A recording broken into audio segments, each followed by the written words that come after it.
Hola a todos, yo soy Leonora Castaño y este es el cuarto de atrás.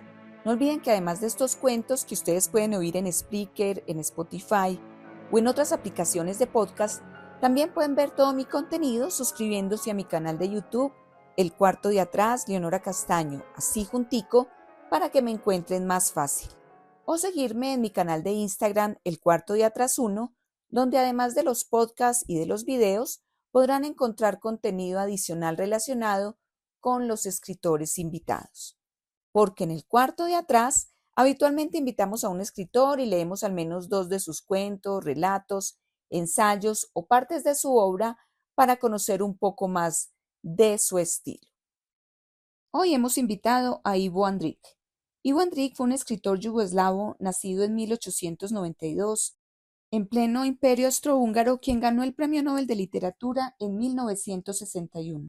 Sus escritos tratan de la vida en su Bosnia natal bajo el dominio otomano y las diferencias culturales entre serbios, bosnios y los musulmanes de la región. Fue reconocido y respetado en su país y también fue protagonista y testigo de primera mano de toda la realidad política y convulsa que vivieron desde el período previo a la Primera Guerra y a lo largo de toda su vida, incluyendo la Segunda Guerra y posteriormente el período comunista. Después de la disolución de su país, Yugoslavia, fue criticado por algunos sectores por supuestamente tener un sesgo antimusulmán o en Croacia por razones nacionalistas. No obstante, ha sido rehabilitado en pleno siglo XXI y es muy apreciado por sus contribuciones a la literatura serba. El cuento que vamos a leer hoy se llama Palabras y dice así. Ustedes conocen esa atmósfera, el pasillo del cochecama de un tren en la línea Zagreb-Belgrado, la hora hacia las 7 de la mañana, lugar Stara Pazova. Salí de mi compartimiento y en cuanto me asomé a la ventana y eché un vistazo a las superficies amarillas e irregulares de colza en flor, alguien me agarró con firmeza por los hombros y empezó a hablar. Milán de Mesán, compañero de liceo. Uno se lo encuentra cada 10 años y por lo general surge una situación incómoda, porque no sabe de qué conversar con él ni qué decirle. Pero esta ocasión no supuso incomodidad alguna porque de Mesán comenzó a hablar. Canoso, pulcro, de complexión firme, vestido con esmero y bien conservado, siempre sonriente, dientes blancos y sanos y labios gruesos y jugosos. Una actitud segura. En todo mostraba una mesura y moderación fría y burguesa hasta que empezaba a hablar.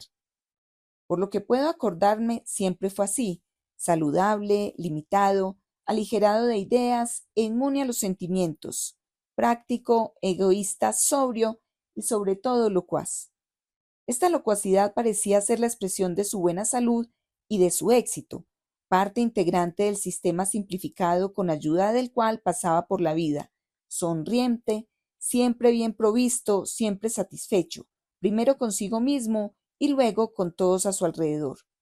Y las cosas que afectaban y quebrantaban a los demás, a él parecían no rozarlo. Erguido, sonrosado y afeitado, me sobrepasaba por una cabeza. De Mesán hablaba por los codos y a pleno pulmón del pasado, del presente, de sí mismo, de mí, de todo y de nada. Lo hacía con soltura, sin verdadero contenido ni fin evidente. Hablaba como respiraba y caminaba. Uno lo observa y escucha y se pregunta cómo logra hablar tanto sin decir nada, cómo no se le traba la lengua, cómo no se le gasta el paladar y no se le embotan los dientes de delante. Lo contemplo un rato y entonces palidece rápidamente ante mis ojos. Palidece y dejo de verlo porque su cara regular se iguala con la pared de madera del vagón. Tan pronto se pierde en una extensa llanura que la velocidad del tren convierte en una masa fluida y persigue junto a las ventanillas de los vagones como en un rápido río verde oscuro. Lo escucho un ratito más y pierdo el hilo de la conversación y sus palabras se transforman en un río igual de rápido de sonidos sin forma ni sentido. Y yo pienso en otra cosa. ¿De dónde brota esa cascada inagotable de palabras? ¿Para qué sirve? ¿En qué cosa útil podría emplearse? ¿Qué son las palabras para la gente? ¿Qué deberían ser? Las palabras, sí, las palabras. Y de pronto, por esa extraña ley de la contradicción, las palabras despertaron en mí un recuerdo lejano. Sordo y ciego para todo lo que me rodeaba, empecé a contármelo a mí mismo y así probablemente por puro instinto, con ese monólogo interior mudo, me defendía del torrente de palabras impetuosas e innecesarias. En París durante un tiempo viví en el Distrito 16, desconocido y lejano para mí hasta aquel momento. Un hotel construido a finales del siglo XIX, con muchas puertas vidrieras de colores diversos, con exuberantes adornos modernistas en escayola y madera por doquier. Por su decoración, uno de esos pequeños oasis de mal gusto que suelen ser raros en París. Pero en cambio, todo en el hotel estaba limpio y ordenado y era tan sólido que el mal gusto de la arquitectura interior se perdía en esa solidez general, como si fuera una condición indispensable. Los huéspedes del hotel parecían haber llegado allí arrastrados por el viento desde todos los rincones del mundo. Había estudiantes escandinavos y pianistas polacas en busca de un profesor bueno y renombrado y deseosas de una fama rápida, emigrantes sudamericanos y parejas ancianas, francesas y extranjeras que se habían retirado de la vida.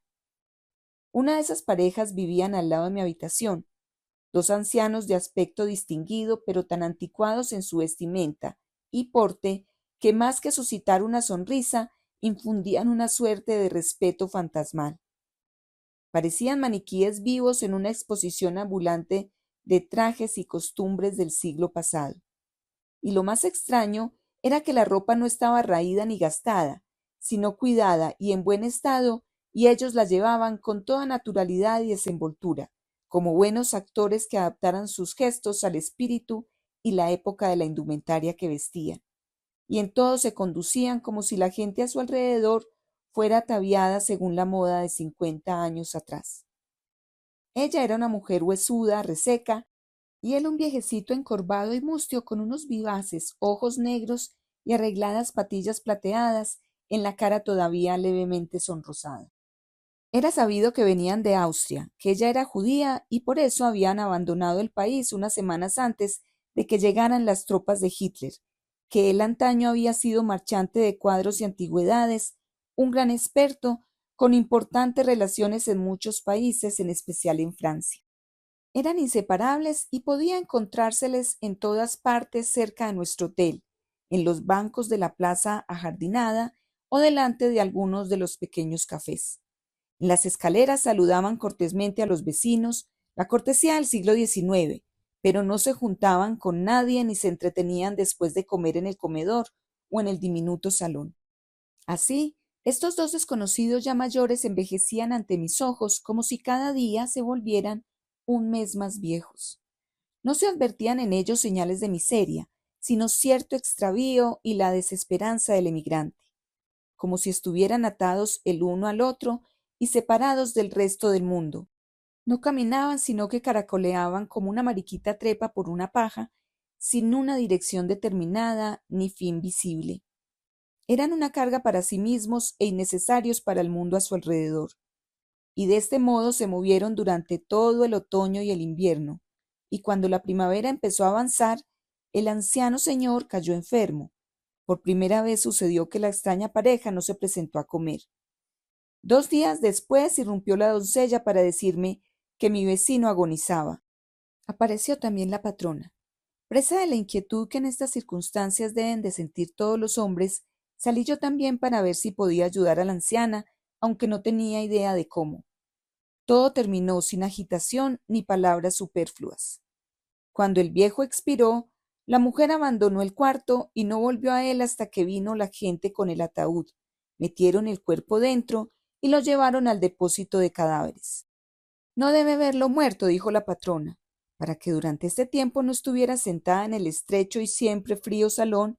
Ofrecí a la mujer que pasara a mi habitación, que era más amplia, luminosa y cálida. Ella aceptó. Se sentó en el sillón junto a la puerta vidriera que daba al balcón, envuelta en sus ropas de pesado paño, terciopelo y encajes multicolores, bordados y lentejuelas. Inmóvil en la atmósfera de esa cortesía especial de su época que obliga al hombre en cada gesto y en cada momento, y de la que este tipo de personas no prescinden jamás, ni en el bosque más profundo, ni por la noche, cuando están solas en su cama ocultas a las miradas ajenas. Le ofrecimos algo de comer o de beber. Todo lo rechazó, y al hacerlo semejaba a una estatua que desconoce la comida y la bebida. Al final, no obstante, aceptó tomar un poco de café en el que la patrona, con esa gran sabiduría de la vida que las mujeres francesas demuestran en las pequeñas cosas, vertió rápida e imperceptiblemente media cucharadita de coñac. La anciana se animó un poco, pero su conversación permanecía en los límites más estrechos. Elogió mi habitación y mi buen gusto por un cuadro de la pared que ni siquiera era mío. Del difunto no dijimos ni una palabra, y cuando anunciaron que ya habían terminado y que habían llevado el féretro al depósito, la mujer hizo ademán de levantarse y despedirse. Dio las gracias, pero continuó sentada. Por primera vez apareció en su rostro algo similar a una mueca llorosa, aunque apenas perceptible, un leve parpadeo sin rastro de lágrimas en los ojos secos y descoloridos. Le dije que seguía estando a su disposición. No sé con qué palabras se lo dije, pero ella las enlazó y comenzó a hablar. Lo que contó no fue mucho ni nada especial. Sin embargo, sí fue inesperado y en evidente contradicción con sus costumbres y porte de antes y después de aquello. Es dolorosa esta pérdida, dijo más o menos, sobre todo en estos años y en semejantes circunstancias. Pero tenía una hermana casada en Inglaterra y se iría a vivir allí. Sí, intervine yo con vaguedad. Al menos eso era una suerte. Así tendría alguien próximo con quien conversar y todo lo demás. Una conversación, por decirlo así, junto a un difunto. Pero entonces la anciana, inmóvil, con su voz inexpresiva en la que, no obstante, se advertía cierta dureza y orgullo, replicó inesperadamente: No estoy acostumbrada a conversar. De nuevo le cruzó la cara como una sombra, un sutil gesto lloroso y desapareció. Más de 30 años hemos pasado juntos mi difunto esposo y yo, y han sido 30 años de silencio. Ya ve, ahora soy incapaz de acordarme de que me haya dicho algo salvo cosas indispensables relativas al trabajo y detalles de la vida cotidiana. Le avergonzaba hablar en sociedad, pronto me di cuenta de ello, y cuando nos quedábamos solos, él solía guardar silencio sin ocultar que cualquiera de mis intentos por entablar conversación disturbaba sus pensamientos. Llegamos a cierto compromiso y nos comprendíamos bien, pero nunca hubo conversación. Al principio me resultó difícil, parecía insoportable, y después me resigné. Hemos pasado una vida el uno al lado del otro en silencio. Su rostro exánime de nuevo se animó imperceptiblemente. Me lo imaginé, o de veras pasó por su cara cierta expresión de asombro, algo similar a una débil sonrisa. En cualquier caso, la mujer continuó hablando. Sí, es extraño, pero lo más raro es lo que sucedió ayer.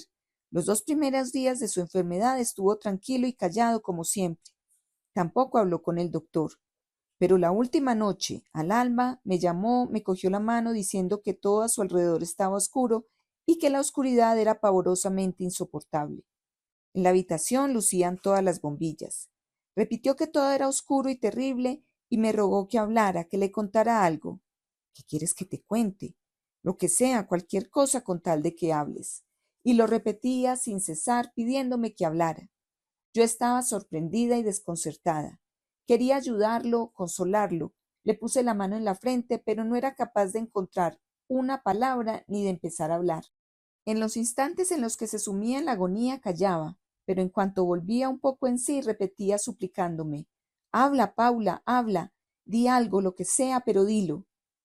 Así hasta por la mañana, cuando expiró. Y a mí se me había cerrado la boca y realmente no lograba pronunciar una palabra, aunque lo deseaba con todas mis fuerzas y de veras me esforzaba por hacerlo.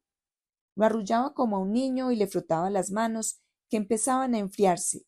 Pero palabras, palabras no podía, no era capaz de decir nada. ¡Qué raro! Lo dije en el penoso silencio que se había hecho de pronto y que había que interrumpir como fuera. Y eso fue todo lo que se me ocurrió decir, perplejo y sorprendido por ese acceso de sinceridad. Sí, sí, raro, dijo la anciana.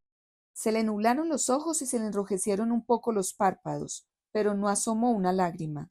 Todo aquello apenas duró unos minutos, y todo fue dicho con seriedad y dureza, y en nada se parecía a una desagradable confesión íntima.